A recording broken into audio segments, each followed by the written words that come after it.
Hit subscribe and the bell icon to discover amazing historical stories with us every week. I had been in Rome just yesterday, but today I would not have recognized my own city. The everyday crowd, busy with their daily concerns, had transformed into festively dressed and joyful spectators. Thousands of togas and chitons seemed to weave together into a ribbon gleaming white, flooding all the streets from the campus martius to the forum. The buildings had become more elegant overnight. Garlands of evergreen thrown over the walls covered the peeling plaster and water stains from the rains. Potholes and gutters in the roads were filled with yellow sand from the Tiber. From the wide-open windows and doors of temples, incense streamed in blue haze. The fragrances of Persian spikenard and Arabian cinnamon mingled with the scents of narcissus and marjoram, lilies and paestum roses. The smoke from cheap taverns and the stench of sewage canals seemed to have been forever banished by overseas and Italian aromas. I watched from my position among the crowds as this magnificent spectacle unfolded before us. This was the triumph of Aemilius Paullus, celebrating his victory over Macedonia in 167 BC. His son Publius would destroy Carthage in just 22 years' time. But today, we witness the glory of Rome at its peak. As a citizen of Rome, I had witnessed many celebrations, but nothing compared to this. The transformation was complete. Our city had become a stage for the greatest show of Roman power the world had ever seen. Every street corner buzzed with anticipation, every building draped in finery that spoke of our dominance over the known world. The triumph would last 3 days, each more spectacular than the last. I positioned myself where I could see the procession clearly, knowing that what I was about to witness would be remembered for generations. This was not merely a celebration. It was a demonstration of Roman might, a warning to any who would dare challenge our supremacy. On the first day of the triumph, from dawn to midday, litters floated by carrying hastily sculpted figures in the poses of banqueters. The wind tore at tufts of horsehair or tow on their heads, from which occasionally bulls' horns protruded. The horned ones represented rivers, the hornless ones the mountains of Macedonia and Epirus.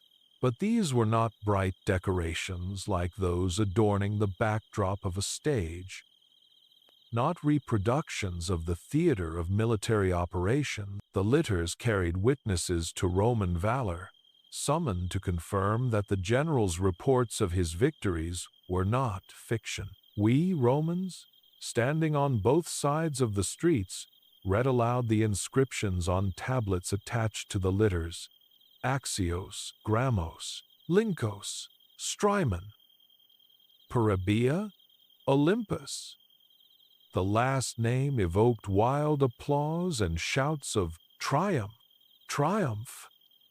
For this was Olympus, the highest Greek mountain, the dwelling place of the immortal gods. The gods personally observed the battles from the height of Olympus, watching as Roman eagles soared over the lands that had once belonged to Alexander the Great himself. I felt a surge of pride as I shouted along with my fellow citizens. We were witnessing history being made.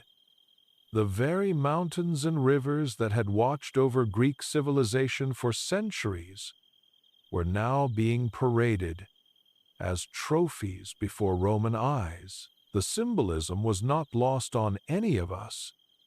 We had conquered not just armies, but the very landscape of legend. After midday, large boards appeared on the streets with painted pictures of half-ruined fortress walls, over which towered huge standards of Roman legions and maniples. 125 boards, 125 cities, Pydna, Pella, Pelagonia, Phoenice, Ambracia, Dodona. In the endless list of names foreign to Roman ears were names more ancient and famous than Rome itself. One of these cities was glorified by Homer. The second was the birthplace of Alexander, the third of Pyrrhus. Then they brought painted boards with inscriptions: Chaones, Atintanes, Thesprotians, Nassoi, Molossians, Paroiae, Tymphaei, Oreste, Athamanes. These were the tribes defeated by the Roman army. As I read each name, I reflected on the vastness of our conquest. These were not merely places on a map.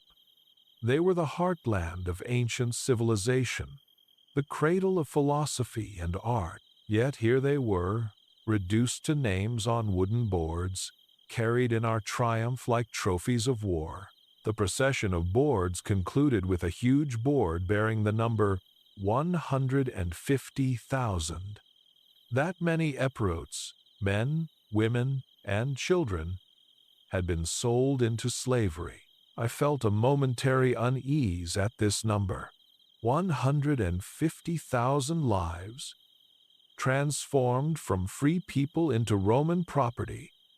Yet this too was the price of victory, the cost of defying Rome. As the sun moved across the sky, casting long shadows over our celebrating city, I knew that tomorrow would bring even greater wonders. The weapons and treasures of our enemies would be displayed, showing not just our victory, but the wealth that victory had brought to Rome. I made my way home through streets still buzzing with excitement, my mind full of the sights I had witnessed and those yet to come. The next day brought the display of weapons and treasures captured from our enemies. I arrived early at the Forum, determined to witness every moment of this spectacular exhibition. The morning air was crisp, and the excitement from the previous day still lingered in the atmosphere like the fading scent of incense. An endless procession of wagons passed before us, loaded with sarissas, those formidable long spears with which King Philip had armed the Macedonian hoplites. I marveled at these weapons that had once seemed invincible. Sarissas had broken Greece, brought the King of Kings Darius to his knees before Alexander, and forced even war elephants to flee. No nation, no army had been able to withstand the onslaught of the Macedonian phalanx bristling with sarissas, yet here they were, captured trophies in a Roman triumph. I found it hard to understand how anyone could even carry such a massive weapon, 16 cubits in length, weighing 14 pounds. The sight of hundreds of these legendary spears piled high on Roman wagons spoke volumes about our military superiority. We had defeated the very weapons that had conquered the known world under Alexander. Following the sarissas came wagons loaded with bows and arrows, both in quivers and loose. Connoisseurs in the crowd were distinguishing between the bows of infantry and cavalry, Scythian, Rhodian, Cretan, and Thracian bows. A heated argument arose about the range of different bows and the best arrowheads. Due to this discussion, wagons with slings and projectiles passed almost unnoticed. But then the gleam of swords polished with chalk caught everyone's attention. I watched as cart after cart rolled by, displaying the variety of weapons that had once threatened Roman soldiers. Short, straight Lacedaemonian swords, curved Thracian ones, long Sarmatian blades, collected from battlefields and captured in arsenals. They would all be melted down into gladii. For the best sword is the sword of the victor. The symbolism was not lost on me. These weapons, forged by master craftsmen and carried by warriors who had once been feared across the Mediterranean, would be transformed into Roman steel. Their very metal would serve Rome, just as their former owners now served as slaves. Helmets, round ones and those with frontlets, with cheek pieces, and with neck guards, helmet masks with eye holes, helmets decorated with crests and plumes of horsehair. How proudly their owners must have worn them! For they say that a warrior is beautiful in his helmet and strong with his spear. And what a variety of shields! Round Macedonian shields, Thracian ones with notches, leather shields with metal rims, wooden shield, bronze shields, each one represented not just a piece of equipment, but a warrior who had fallen to Roman might. I tried to imagine the battles where these shields had been captured, the desperate last stands of men who had believed their equipment would protect them from Roman steel. Only one wagon was loaded with armor, for not every warrior could afford such a breastplate of metal plates or bone scales. There were no more than 10 suits of armor woven from thick leather straps. They had been taken apart for whips, because a legionnaire who had owned no slave before the campaign had now become the master of a whole dozen. This detail struck me particularly hard. Our soldiers, many of whom had started as farmers or urban poor, were now returning as men of property. The transformation was not just of our city or our enemies, but of our own people. Victory had enriched us all. The wagons had finished rattling past. A column of porters appeared. Every 4 men carried a litter with an amphora filled to the brim with silver and gold coins. 77 amphorae with gold, 700 amphorae with silver. The triumph of the second day was completed by a display of golden and silver vessels. Pitchers, cups, bracelets, necklaces. Here was what kings and their accomplices drank and ate from, what warriors and rich citizens used, what their wives and daughters adorned themselves with. Now let them make do with clay and wood. For a slave woman, a necklace of shells or acorns is quite sufficient. My eyes had grown tired from the wealth of enemy weapons and treasures. The sheer quantity was overwhelming. More gold and silver than most Romans had ever seen in their lifetimes, now flowing into our treasury like a golden river. I calculated that every citizen of Rome would benefit from this wealth, that our children would grow up richer than we had ever imagined possible. But as I watched the endless stream of treasure, a question began to form in my mind. Where were the enemies themselves? Where were these fools and madmen who had doubted the might of the Roman people and dared to challenge us? Tomorrow would bring the answer, and with it, the most dramatic moments of this magnificent triumph. The third day of the great celebration arrived, and the morning brought sounds unlike any I had ever heard. We Romans were awakened not by roosters or the cries of heralds, but by hoarse, clanging sounds that seemed to shake the very foundations of our city.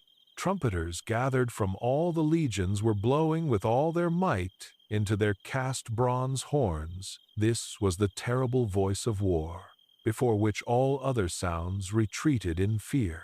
This was not music in any sense that civilized people understood it. It was sardonic laughter, the merciless roar of a victor intoxicated with his own triumph. The sound seemed to announce that today we would see not just the spoils of war, but war's ultimate meaning, the transformation of the proud into the humble, the free into the enslaved.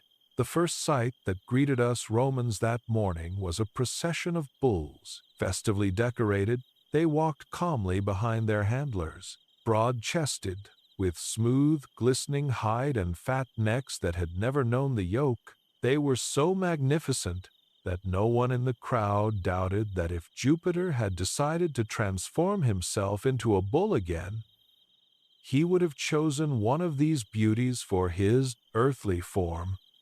I found myself studying these magnificent beasts with a mixture of admiration and unease. They walked with such dignity, such noble bearing, completely unaware of their fate. In a few hours, their blood would stain the altar of Jupiter, their lives offered to ensure the gods' continued favor toward Rome. There was something both beautiful and terrible in their innocent majesty. The dust raised by the bulls had barely settled when a wagon of unprecedented form appeared. Its roof resembled a turtle shell. The plates, laid one on top of another, were made of ivory set in silver. The sides of the wagon were made of embossed silver sheets with rows of masterfully executed images. A pair of wonderful black horses in golden harnesses was harnessed to the wagon. The horses were led by a man dressed like a nobleman. A tablet on his neck announced, "Royal Groom Eutychius." The very fact that we knew this slave's name spoke to the thoroughness of our victory. Even the servants of kings had been catalogued and assigned their place in our triumph. And what was attached to the rear wall of the wagon? The gleam of precious stones indicated that this was the royal diadem. Romans had often defeated foreign kings and forced them to pay for their defeats, but they had left them their crowns as harmless toys. This was the first crown that would belong to the victor. There would be no more Macedonia, whose glory had thundered over the entire world.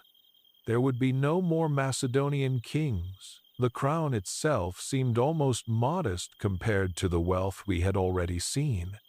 Yet its significance was immeasurable. For centuries, this diadem had adorned the heads of men who claimed descent from the gods, who had ruled vast territories and commanded the loyalty of millions. Now it was merely another trophy in a Roman procession, but the sight of the crown was nothing compared to what followed. Macedonian princes, boys of 5 and 10 years old, walked behind the chariot surrounded by nurses and tutors. The crowd fell silent as they approached, not from hostility, but from something more complex, more troubling.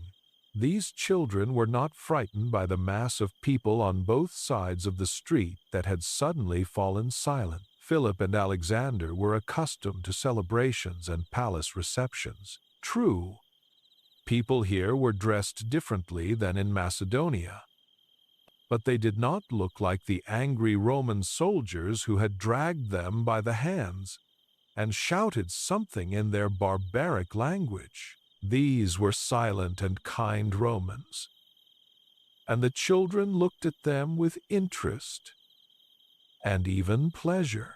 I watched young Philip, no more than 10 years old, walking with the easy confidence of a child who had known only palace luxury. His younger brother Alexander, barely 5, occasionally waved at the crowd as if this were just another royal procession in Pella. They had no understanding of what this parade meant, no comprehension that their royal blood, once a guarantee of power and privilege, was now merely a curiosity for Roman entertainment. From the crowd came a strange sound. No, these were not applause, not coughing. It was sobbing. Someone shouted, "Life to Perseus's children! Mercy for the little ones!" Someone ran onto the road, trying to approach the children. Soldiers, linking arms, pushed the crowd back to the buildings. The sobbing turned into weeping that resembled wailing. I felt my own throat tighten as I watched this scene unfold. These were not the children of barbarians or distant enemies. These were boys who looked no different from our own sons and grandsons. The sight of them walking toward an uncertain fate stirred something uncomfortable in the hearts of even the most patriotic Roman. The emotion was so intense that the appearance of the Macedonian king himself passed almost unnoticed. No one threw the pre-prepared rotten fruit or spat in the direction of the defeated enemy. Perseus walked in a dark himation and rough hunting boots, somehow sideways, constantly looking around. It seemed that he did not understand how he had ended up in Rome and what awaited him ahead. Here was the man who had dared to challenge Rome, reduced to this pathetic figure shuffling through our streets. The contrast between his former majesty and his present condition should have filled us with satisfaction. Yet somehow it only deepened the sense of unease that had begun with the sight of his children. What do you think about this historical event? Drop your thoughts in the comments below. Immediately after Perseus moved the open chariot that had the shape of half an egg, the side reached to the waist of the triumphator who sat on the curule chair. A layer of red lead applied to his cheeks and forehead had changed his appearance beyond recognition, and Aemilius Paullus looked no different from those who had celebrated their triumphs before him, and all of them, magnified by glory, were exact copies of the clay statue of Jupiter in the Capitoline temple. The purple mantle embroidered with palm leaves that hung from Jupiter's shoulders now draped the shoulders of Aemilius Paullus. The makeup on his face was the same as the color of the clay cheeks of the Capitoline god. I found myself studying the face of our triumphant general with fascination and a growing sense of unease. The red lead that covered his features was meant to make him appear godlike, to elevate him above ordinary mortals for this sacred day. Yet there was something unsettling about this divine masquerade, something that reminded all who looked upon him that he was playing a dangerous game with the gods themselves. But would not Jupiter punish the one who blasphemously assumed his likeness? Would he not send his thunderbolts upon him? To ward off misfortune, the priests had placed a slave with a whip on the back of the triumphal chariot. Perhaps the spectators could not hear what this slave was saying, but the triumphator himself could clearly hear through the welcoming shouts the reassuring whisper, "You are a man! You are a man!" This ancient custom had always struck me as both wise and necessary. In the moment of greatest glory, when a Roman general was elevated to godlike status, it was crucial that someone remind him of his mortality. I watched the slave carefully, noting how seriously he took his sacred duty, never ceasing his whispered reminders, even as the crowd's cheers reached their peak. 2 sons of the triumphator from his first marriage, Publius, a boy of about 16, and Quintus, a youth of 20, rode on the trace horses. They had both earned this honor by participating in the battle at Pydna under their father's command. The younger one, Publius, had particularly distinguished himself. While pursuing the enemy, he had gone so far that he returned only at dawn, when his father, convinced that Publius had perished, was already in despair. The son's return had been no less a joy for Paullus than victory over Perseus. Instead of scolding him for breaking discipline, the general had rushed to his son, dusty and splattered with enemy blood, and silently pressed him to his chest. I had heard stories of this moment from soldiers who had witnessed it.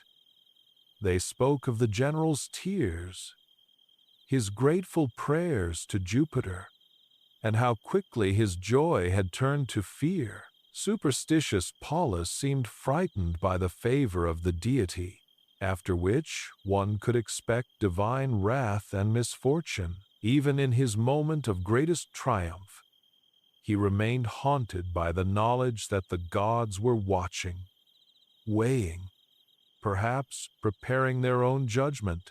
Behind them, Company by company, maniple by maniple, marched the legionnaires. The paving stones thundered with the heavy tramping of their military boots. The clank of weapons could be heard along with their greeting shouts. Io! Triumph! Recognizing acquaintances in the crowd, the legionnaires greeted them with gestures and calls, but then the centurion of the first maniple made a sign, and immediately everyone fell silent. Now the little song specially composed for this triumph would sound. Everyone knew this and smiled in advance. What would the legion verse-makers come up with this time? The triumphators' posture showed tension. Knowing what the soldiers were dissatisfied with, Paullus expected a song that would feel like a blow to the back.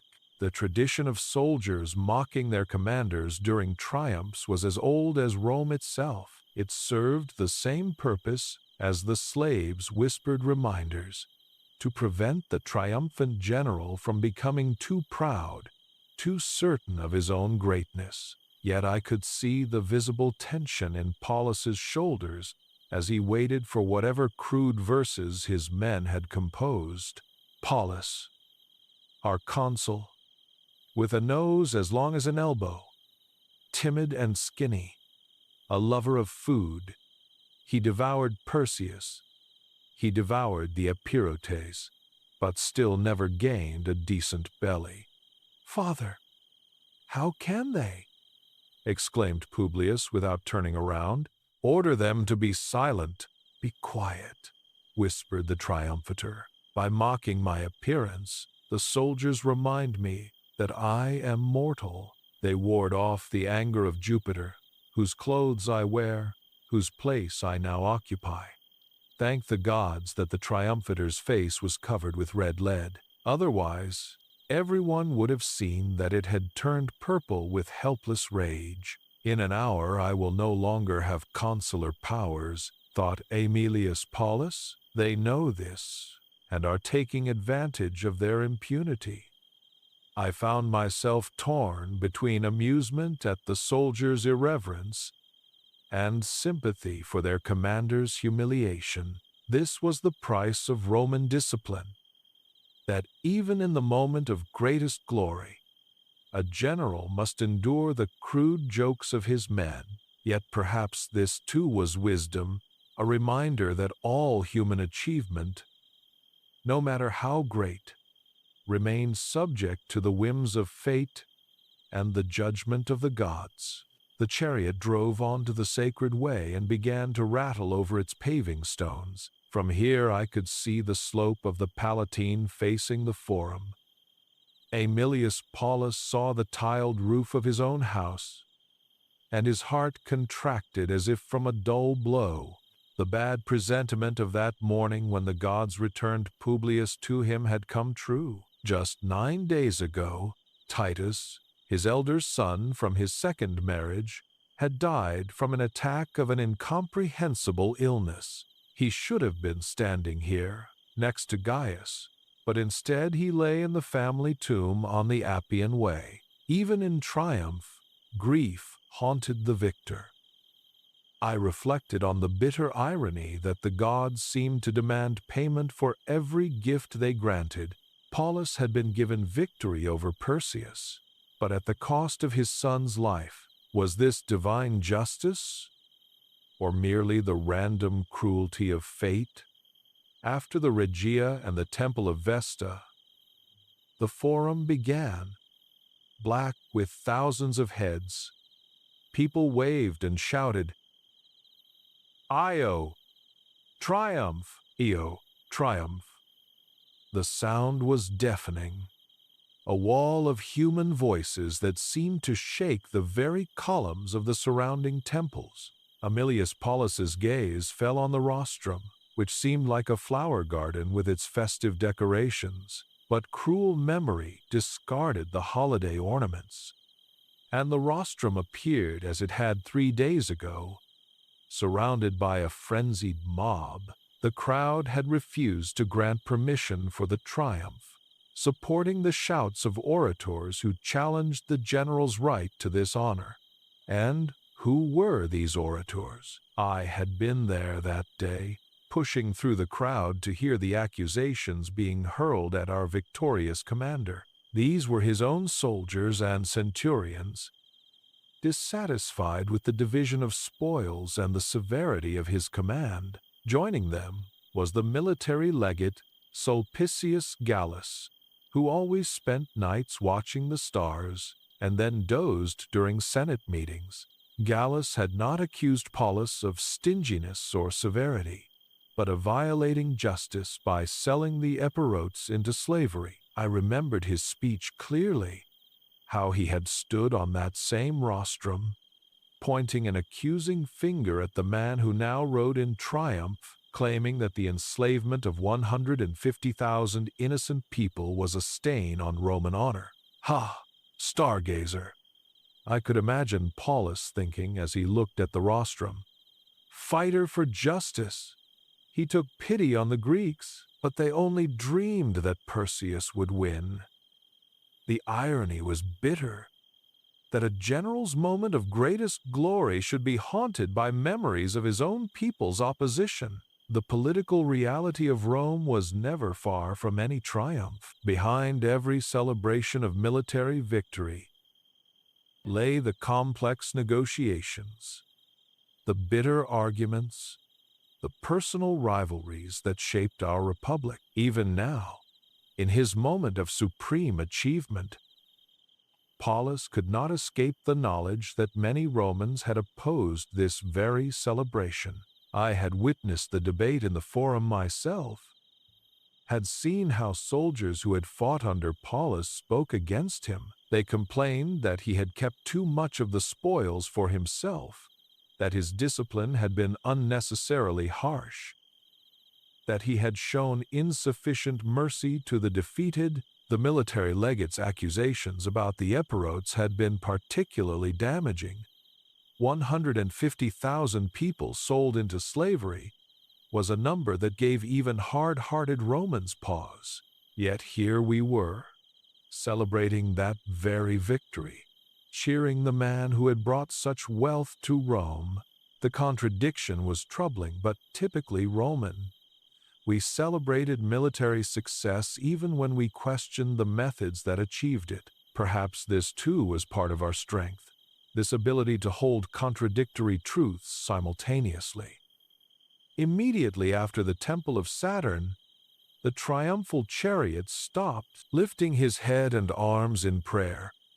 Paullus gazed at the columns and roof of the Capitoline Temple, which stood out against the blue of the sky. This was the culmination of every Roman triumph, the moment when the victorious general offered thanks to Jupiter, Optimus Maximus, for his success. At the same time, before Perseus and his children opened the iron gate of the Mamertine prison, carved into the bowels of that same Capitoline hill, 400 paces along the Capitoline ascent, separated the triumphator from the Capitoline sanctuary.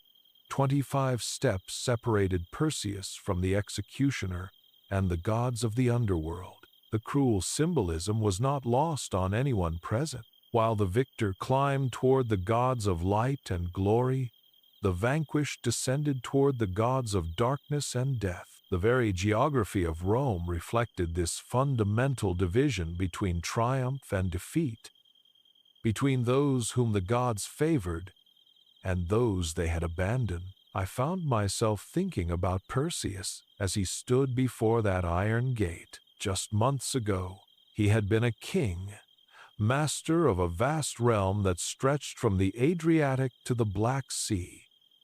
His ancestors had conquered much of the known world, had founded cities from Egypt to India. Now he faced death in a hole carved from Roman stone, forgotten by the gods who had once smiled upon his dynasty. The triumphal chariot began its slow and solemn ascent. The view became wider and wider. The Forum, the Palatine, the bowl of the Circus Maximus, the bends of the Tiber, the Campus Martius.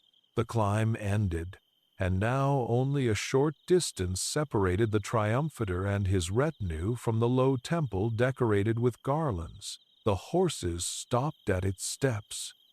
I watched as lictors helped the triumphator dismount and placed Gaius, his youngest son, under the care of his older brothers. The sons would remain here while Aemilius Paullus, surrounded by priests and senators, went into the temple for the final ceremony. This was the most sacred moment of any Roman triumph, when the victorious general entered the presence of Jupiter himself to offer thanks and make sacrifice. Everything that had come before, the parades, the displays of wealth, the cheering crowds, had been leading to this moment of communion between the mortal victor and the immortal God who had granted victory. Yet, as I watched Paullus prepare for this final ritual, I could not shake the feeling that something was wrong. The general's face, visible now that he had removed his divine makeup,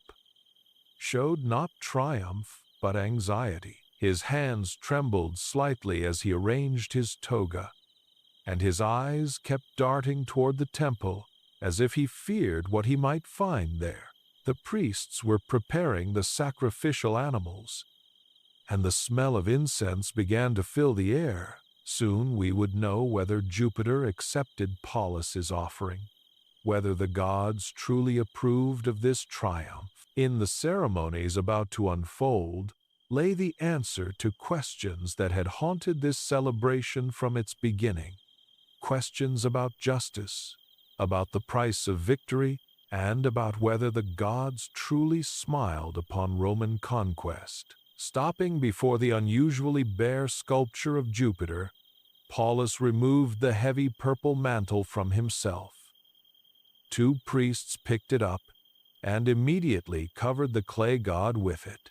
A third priest, meanwhile, washed the sacred makeup from the triumphator's face, and now Aemilius Paullus looked like himself again. I observed this transformation with fascination. The removal of the divine costume was as significant as its donning had been. Here was the moment when the triumphant general returned from his brief godhood to mortality, when the man beneath the ceremonial mask was revealed once more.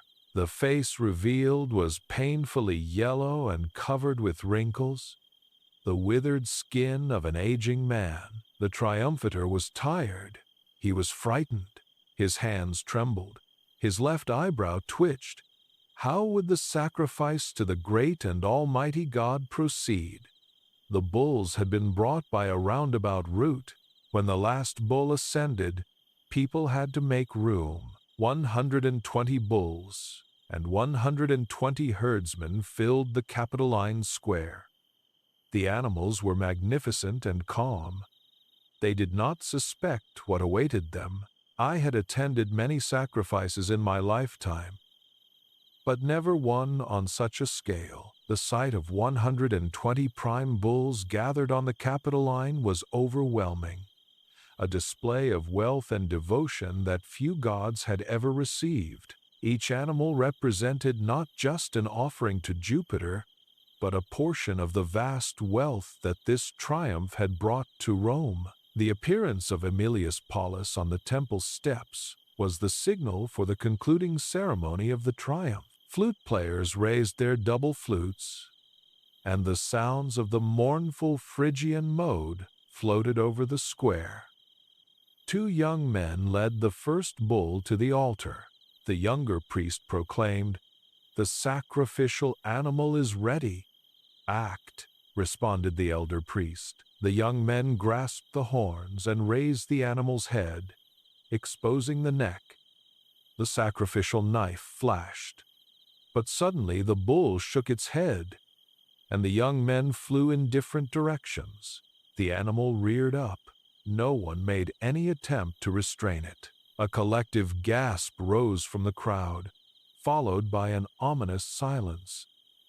I felt a chill run down my spine as I witnessed what every Roman knew to be a terrible omen. When a sacrificial animal rejected the altar, when it refused to submit to the knife, the gods were sending a message of displeasure. Aemilius Paulus's face became whiter than chalk. His worst forebodings had come true. It was not enough for Jupiter to inflict one punishment. The triumphator leaned against a column and closed his eyes, repeating to himself, "Trouble, trouble. Whom will you punish, Jupiter? Me or the state? Give a sign of how I have provoked your anger." I watched the general's distress with growing unease.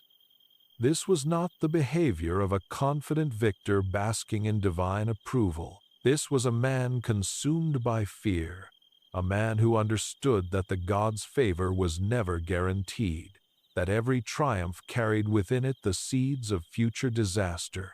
The young men led a second bull to the altar.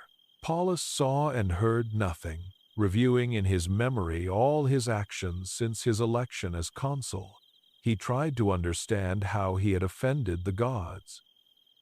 Perhaps the stargazer is right. Jupiter is angry about the Epirotes, but I was carrying out orders. The internal torment of the triumphant general revealed the complex relationship between Roman pragmatism and religious faith. Paullus knew he had acted according to Roman custom and senatorial decree in selling the Epirotes into slavery. Yet the rejection of the sacrifice suggested that the gods held different standards than men, that divine justice might condemn what human law approved. When Paullus opened his eyes, instead of a white bull there was a bloody carcass. The priests, kneeling, were rummaging in the entrails. Making a sign to the senior priest, Paullus descended the side steps. Stopping, he wiped the sweat from his forehead with the edge of his toga.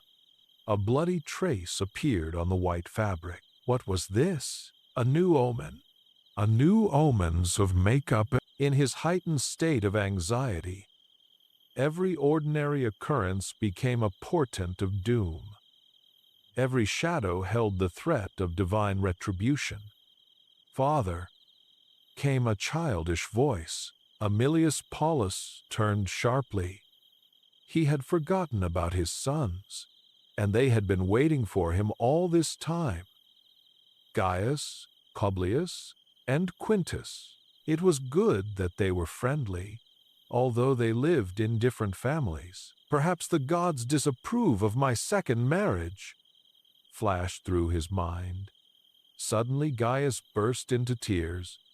I watched this scene unfold with a mixture of pity and admiration. Here was a child whose tears might change the fate of kings, whose innocent grief could move even a hardened Roman general to mercy. "Why are you crying? Don't you know why he's crying?" The father became agitated. "Perseus's children," sobbed the boy. "They are just like us. And if Perseus had won, what would have happened to us then?"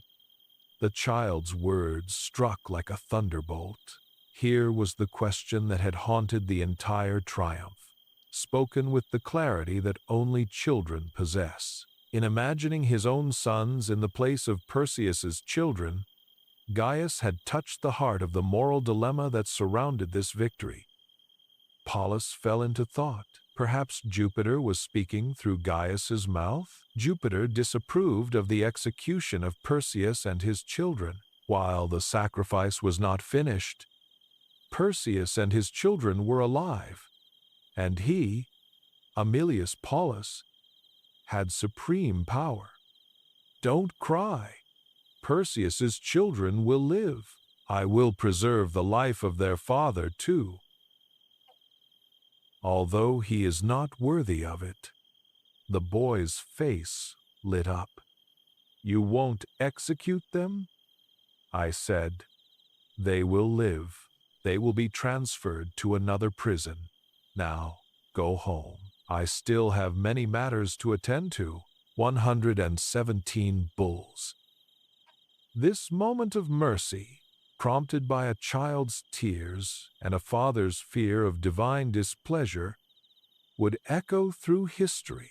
The decision to spare Perseus and his children was born not from magnanimity alone, but from the complex interplay of superstition, paternal love, and political calculation that defined the Roman character. After sending his sons away, Paullus climbed the temple steps once more.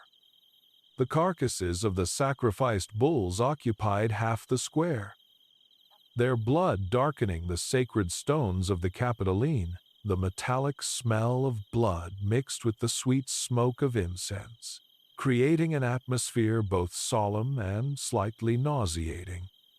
Everything is proceeding as it should, thought Paullus, trying to drive away the feeling of fear that would not leave him. Neptune, whose encounter I so feared, did not touch my ships, allowed me to arrive safely in Rome with spoils and prisoners. The trouble was waiting for me in Rome. Titus died. Enemies tried to prevent the triumph. The triumph took place. Jupiter did not accept the first bull as a sign that he disapproved of Perseus's execution. Well then, let this coward live. He who did not find the strength to avoid disgrace with one blow, let him live. I observed the triumphator's internal struggle with fascination.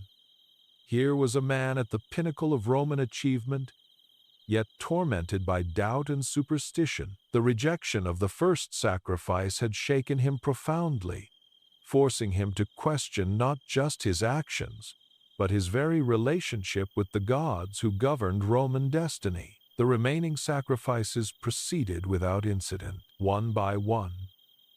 The magnificent bulls were led to the altar, their lives offered to Jupiter in gratitude for Roman victory. The priests worked methodically, examining each set of entrails for signs of divine approval or disapproval.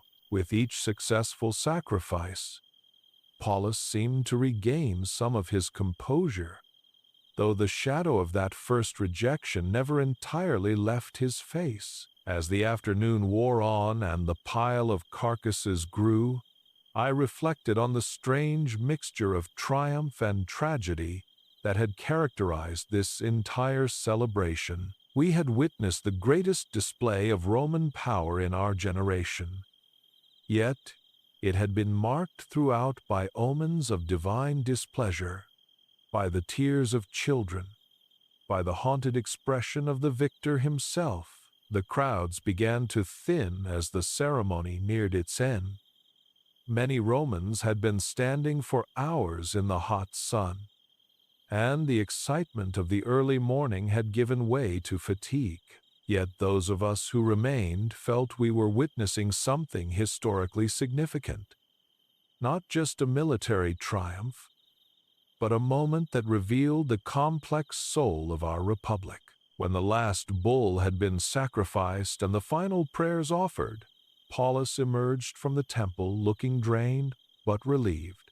The ceremony had been completed despite its inauspicious beginning. Jupiter had accepted the remainder of the offerings, suggesting that while the god might disapprove of certain aspects of the victory, he was not entirely displeased with Rome. The triumphator's decision to spare Perseus and his children had clearly been the right one. As word of this mercy spread through the crowd, I heard murmurs of approval from the assembled Roman. Perhaps we had been troubled by the sight of those young princes walking toward their doom. Perhaps some part of our collective conscience had been eased by their reprieve. Yet questions remained. What would become of these spared enemies? Perseus would live, but as a prisoner, a former king reduced to an object of Roman charity. His children would grow up in captivity, their royal blood meaning nothing in a world where Roman eagles flew supreme. Was this mercy genuine, or merely another form of cruelty, the slow torture of hope deferred? As the sun began to set over the 7 hills, casting long shadows across the forum, I made my way home through streets still littered with the debris of celebration. Flower petals and palm fronds covered the paving stones. Broken pottery and discarded food marked the path of the great procession.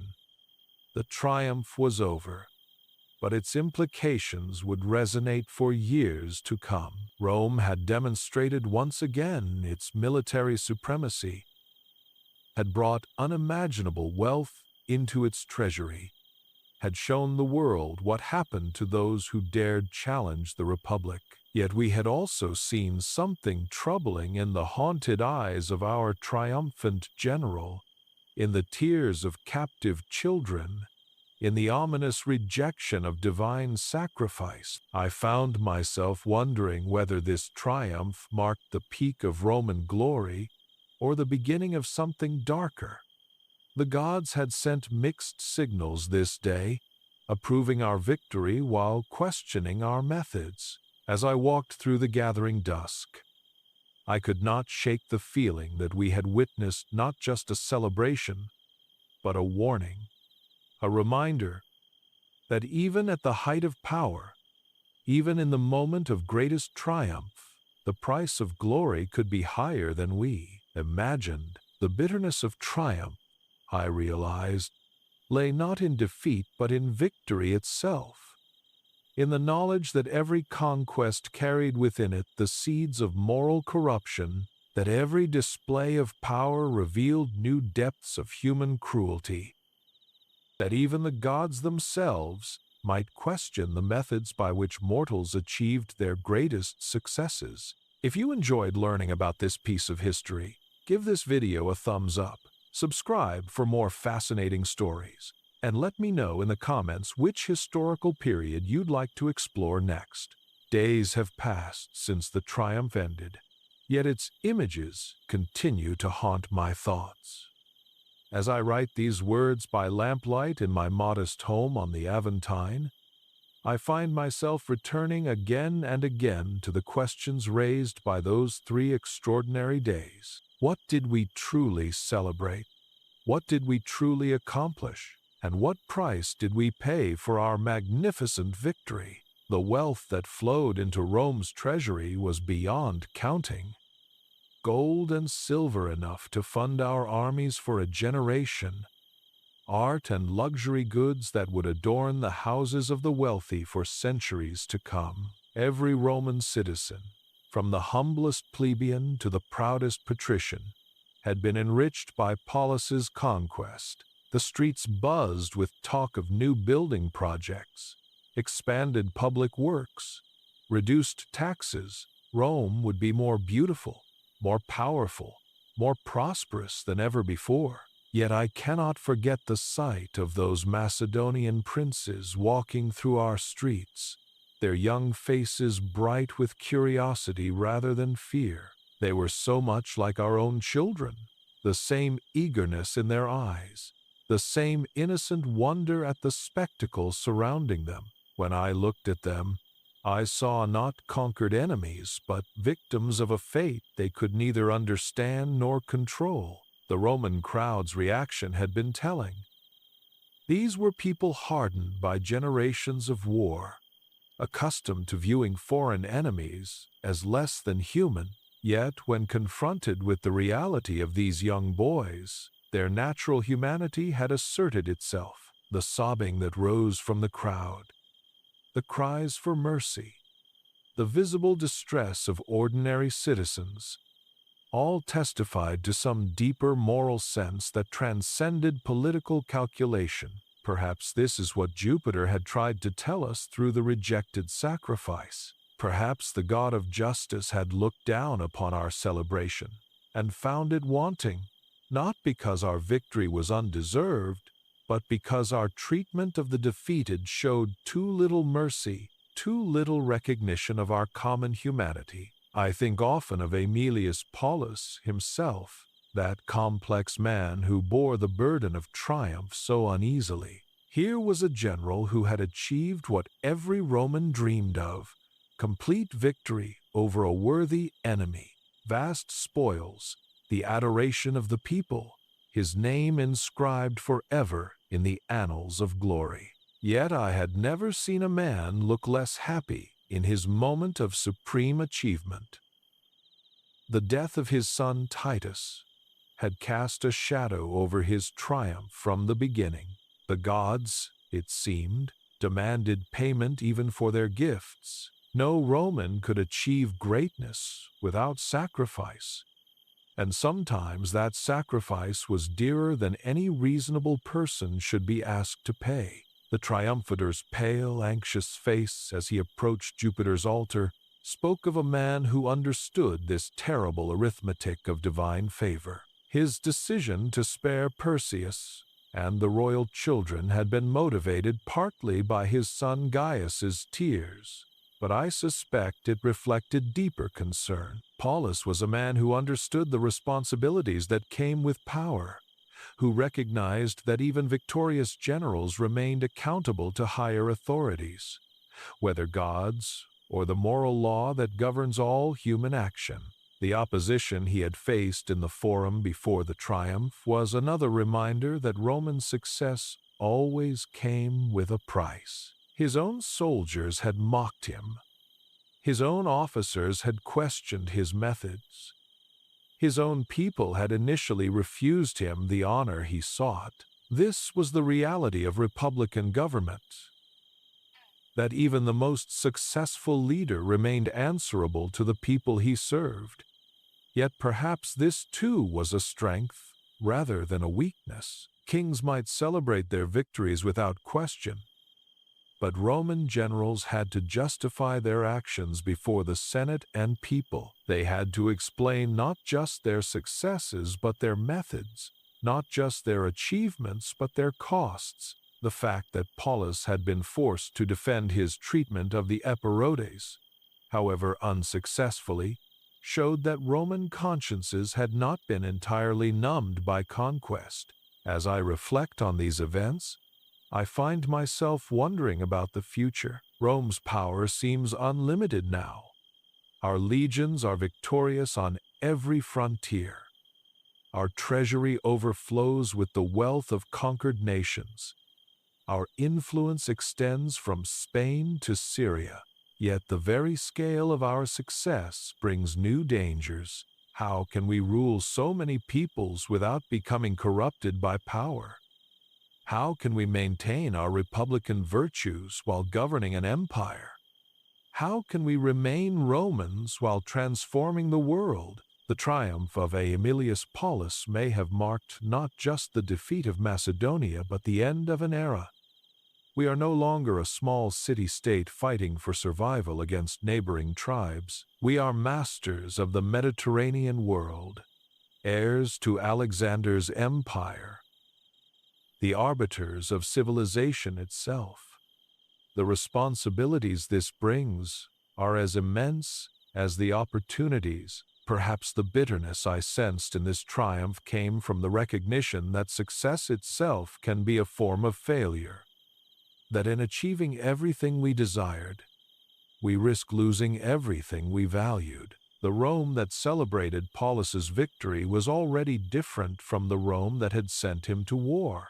Richer, more powerful, more magnificent, but also more complex, more morally ambiguous, more difficult to govern. The gods, in their wisdom, had reminded us through omens and rejected sacrifices that power without justice is tyranny, that victory without mercy is hollow, that triumph without humility leads inevitably to downfall. Whether we Romans will heed these warnings, whether we can maintain our virtue while exercising our power, remains to be seen. For now, I can only record what I witnessed and hope that future generations will learn from both our achievements and our struggles. The triumph of Aemilius Paullus was indeed magnificent, but its true measure will be taken not by the wealth it brought to Rome, but by the wisdom with which we use that wealth, not by the enemies it defeated, but by the mercy we show to those who remain, not by the glory it achieved, but by the justice with which we wield the power that glory represents. In the end, perhaps this is what I learned from those 3 days of celebration: that the greatest victories are often the most dangerous, that the sweetest triumphs carry the most bitter consequences, and that the gods measure our success not by what we gain, but by what we remain willing to give up in the service of something greater than ourselves.